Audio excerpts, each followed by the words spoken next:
ദുഷ്ടതയും വഞ്ചനയും. 2 തിമോഥെയോസ് 3:13 ദുഷ്ടമനുഷ്യരും മായാവികളും വഞ്ചിച്ചും വഞ്ചിക്കപ്പെട്ടും കൊണ്ട് മേൽക്കുമേൽ ദോഷത്തിൽ മുതിർന്നു വരും. അന്ത്യകാലത്തിലെ ഒരു യാഥാർത്ഥ്യം കൂടെ പൗലോസ് അപ്പോസ്തലൻ തുറന്നു കാട്ടുന്നു. 2 തരത്തിലുള്ള വ്യക്തികളെക്കുറിച്ച് താൻ പറഞ്ഞിരിക്കുന്നു. 1 ദുഷ്ടമനുഷ്യർ, 2 മായാവികൾ. മായാവികൾ എന്നതിന് വഞ്ചിക്കുന്നവർ എന്നാണ് മൂലഭാഷയിൽ പറഞ്ഞിരിക്കുന്നത്. ഇന്നത്തെ ലോകം നല്ലതിലേക്കല്ല, കൂടുതൽ ദുഷ്ടതയിലേക്കാണ് നീങ്ങിക്കൊണ്ടിരിക്കുന്നത് എന്ന് വചനം മുന്നറിയിപ്പ് നൽകുന്നു.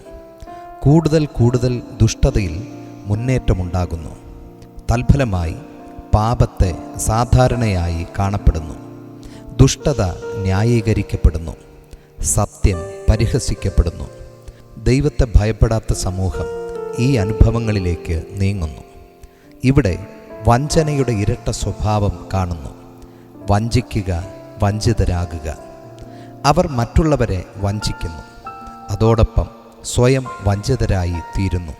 സത്യം വിട്ടകന്നാൽ അവസാനം സ്വയം നഷ്ടപ്പെടുന്നതിലേക്കായിരിക്കും അവരുടെ യാത്ര.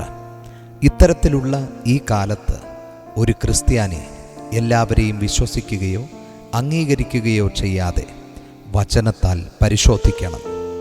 ദുഷ്ടത വർദ്ധിക്കും തോറും നമ്മുടെ വിശ്വാസം വർദ്ധിക്കണം. ഇരുട്ട് വർദ്ധിച്ചാൽ വെളിച്ചം കൂടുതൽ തിളങ്ങണം.